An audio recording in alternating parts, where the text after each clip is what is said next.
Right, ఇక దీనిపైన పూర్తి విశ్లేషణ అందించడానికి ప్రముఖ రాజకీయ సామాజిక విశ్లేషకులు పెంటపాటి పుల్లారావు గారు మనతో జాయిన్ అవుతున్నారు. పుల్లారావు గారు నమస్కారం అండి. నమస్కారం అండి. సో పుల్లారావు గారు, బ్రిటన్ లో ఈ యాంటీ ఇమ్మిగ్రేషన్ సెంటిమెంట్ ఎందుకు ఇంత తీవ్రం అవుతూ ఉందంటారు? అంటే what are the primary reasons behind this growing ideology? Primary reasons అంటే 2015 నుంచి విపరీతంగా వలసలు పెరిగిపోయినాయి. ఇప్పుడు 2015 ఎందుకు చెప్తున్నానంటే అప్పుడు సిరియా అనే దేశంలో సివిల్ వార్ జరిగినప్పుడు లక్షల మంది, మిలియన్స్ అంటే 10 లక్షలు 20 లక్షల మంది యూరోప్కి వచ్చేసారు. సిరియా నుంచి యూరోప్ అంత దూరం కాదు, 2000 మైళ్ళు 1000 మైళ్ళు వచ్చేసారు. వచ్చేసి హడావిడి చేస్తే జర్మనీ అడ్మిషన్ ఇచ్చింది 2015లో. అడ్మిషన్ ఇచ్చి యూరోపియన్ దేశాలందరినీ ఏమని చెప్తే మిలియన్స్ వచ్చేసారు. సిరియా నుంచి, పాకిస్తాన్ నుంచి, బంగ్లాదేశ్ నుంచి, ఆఫ్ఘనిస్తాన్ నుంచి, మిగతా అరబ్ దేశాల నుంచి. పరిస్థితి ఎలా ఉన్నదంటే ఈ 10 సంవత్సరాల్లో ఇంగ్లాండ్లో లండన్ మేయర్ పాకిస్తాన్ నుంచి, స్కాట్లాండ్ అనే రాష్ట్రం, దేశం, ప్రదేశం ప్రైమ్ మినిస్టర్ 5 సంవత్సరాలు పాకిస్తాన్, బ్రిటిష్ హోమ్ మినిస్టర్ ఒక లేడీ పాకిస్తానీ. ఎక్కడ చూస్తే వాళ్ళ అధికారం సంపాదించేశారు. 650 మంది ఎంపీలు ఉన్నారు, వాళ్ళకి ఎమ్మెల్యే లేరు బ్రిటన్లో. ఉదాహరణ చెప్తున్నా, చిన్న దేశం 5-6 కోట్ల మంది. ఆ 650 మంది ఎంపీల్లో దాదాపు నేను చెప్పిన ఎథ్నిక్ బ్యాక్గ్రౌండ్, నేను రిలీజన్కి వెళ్ళను, ఎథ్నిక్ బ్యాక్గ్రౌండ్ 50 వాళ్ళు ఓడిస్తాం, గెలిపిస్తాం. పట్నాల్లో ఇంకో 50 మంది ఉన్నారు. 100 మంది ఎంపీలు బ్రిటిష్ హౌస్ ఆఫ్ పార్లమెంట్ 650లో చేరిపోయారు.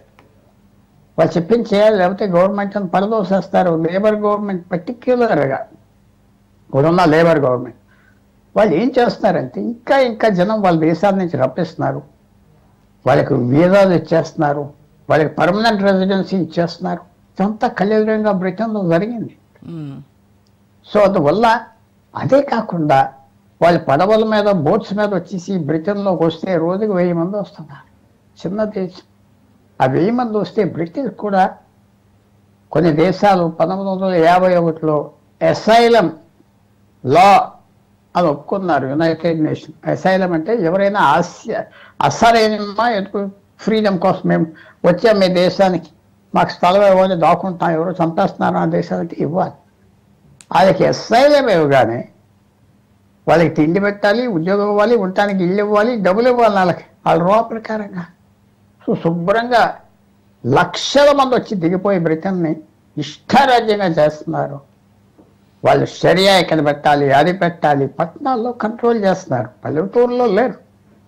ఆ పెద్ద పట్టణాలు 20-30 పట్టణాల్లో వాళ్ళు 20% జనం వాళ్ళు కంట్రోల్ చేస్తున్నారు. బ్రిటన్ హక్కు పోయింది, అసలు తెలుగు కంఫర్ట్.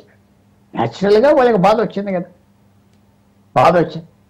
ఇది యాంటీ ఇమిగ్రెంట్స్ అన్నారు మీరు. యాంటీ ఇమిగ్రెంట్స్ ఎవరు? వీళ్ళు భారతీయులు, చాలామంది తెల్లవాళ్ళు కూడా ఉన్నారు బ్రిటన్కి వెళ్ళి. వాళ్ళ మీద కాదు, మీరు కొంచెం పర్టిక్యులర్గా యాంటీ ఇమిగ్రెంట్స్ అంటే అందరూ. ఏ టామీ రాబిన్సన్ అనే వ్యక్తి అన్నారు, ఇది నాట్ యాంటీ హిందూ. ఎందుకు విడదీస్తున్నానంటే నేను ఎందుకు వ్యక్తిస్తానంటే జరిగింది చెప్తున్నా. నా బిలీఫ్స్ వేరే అవ్వచ్చు, కానీ జరిగింది ఫ్యాక్చువల్గా చెప్తున్నా. సో పెద్ద విషయం. జర్మనీలో పొజిషన్ అంతే, బెల్జియంలో ఇంకా ఘోరం, హాలండ్లో ఇంకా, స్కాండినేవియా దేశాల్లో పాకిస్తాన్, ఒక పోలాండ్, హంగరీ, స్లోవేనియా, క్రొయేషియా ఇలాంటి దేశాల్లో 10 దేశాలు మాత్రం స్ట్రిక్ట్ లాస్ పెట్టారు. అక్కడ ఆఫ్ చేసుకుంటున్నా. సో చాలా పెద్ద సీరియస్ క్రైసిస్ ఏంటంటే ఇతర దేశాల నుంచి, పర్టిక్యులర్గా పాకిస్తాన్, ఆఫ్రికన్ దేశాలు, కొన్ని దేశాలు, నార్త్ ఆఫ్రికా, మొరాకో, అల్జీరియా దగ్గరగా ఉన్నారు. 2 గంటల ఫ్లైట్ బ్రిటన్ పక్కన చేరిపోతారు ఫ్రాన్స్లో. అక్కడి నుంచి బోట్స్ పట్టుకొని వెళ్ళిపోతాను. ఆ బోట్ క్రాస్ అయితే ఎవరు ఆర్చట్లేదు, ఆ బోట్ని తిరిగి వెనక పంపించట్లేదు. ఎందుకు పంపించట్లేదు? హోమ్ మినిస్టర్ వాళ్ళే, మేయర్లందరూ వాళ్ళే, పెద్ద పదవులందరూ వాళ్ళే. అసలు ఇంకా పెద్ద కోపం ఏంటంటే గత 30 సంవత్సరాలు చాలా విశేషంగా యంగ్ బ్రిటిష్ అమ్మాయిల్ని ఎక్స్ప్లాయిట్ చేశారు పాకిస్తాన్స్ పర్టిక్యులర్గా. వాళ్ళు చాలా అమాయకులు, మీరు ఏజ్డ్ మెన్ వాళ్ళకి విశేషంగా ఎక్స్ప్లాయిట్ చేశారు. పెద్ద ఇష్యూ అది బ్రిటన్లో, ఇవాళ చెప్పుకోవట్లేదు, పెద్ద ఇష్యూ. అదంతా జరుగుతూ ఉన్నది. ఆఖరి మన కంట్రోల్ పోయిందా మన దేశం మీద?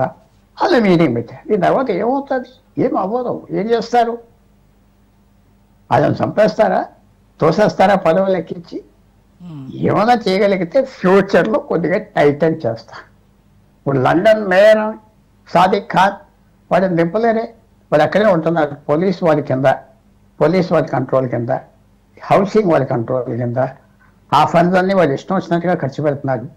50,000 ఇల్లు కడుతున్నారు వాళ్ళకి ఒక స్థలంలోనే. ఇవన్నీ చూసి వీళ్ళు రెచ్చిపోయారు. కానీ రెచ్చిపోయి ఏం చేయగలరు? ఏం చేయలేరు. ఏం చేస్తారో అందరూ చూస్తున్నా. మాట యుద్ధం స్టార్ట్ చేశా, కొంచెంగా తిరుగుబడతానని చేస్తా. కానీ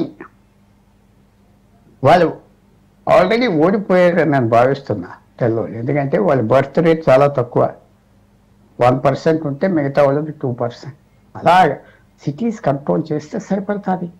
లండన్, మాంచెస్టర్, గ్లాస్గో ఇలాంటి సిటీస్, 10 సిటీస్ కంట్రోల్ చేస్తే అయిపోయింది. Oxford university, Cambridge university control చేస్తున్నారు. మీరు మీటింగ్కి వెళ్ళి పెట్టలేరు ఆక్స్ఫర్డ్లో. ఒక భారతీయ అమ్మాయి ఆక్స్ఫర్డ్ యూనియన్ ప్రెసిడెంట్ అవుతే అని తీస్తారు. ఇందుకు మళ్ళీ వచ్చేసింది. చాలా ఫేమస్ స్టోరీ 2 సంవత్సరాల క్రితం. నువ్వు హిందూ, నీ తల్లిదండ్రులు ఎక్కడో హిందూ గుడికి వెళ్ళారు, అది ఇది అని చెప్పి చేశారు.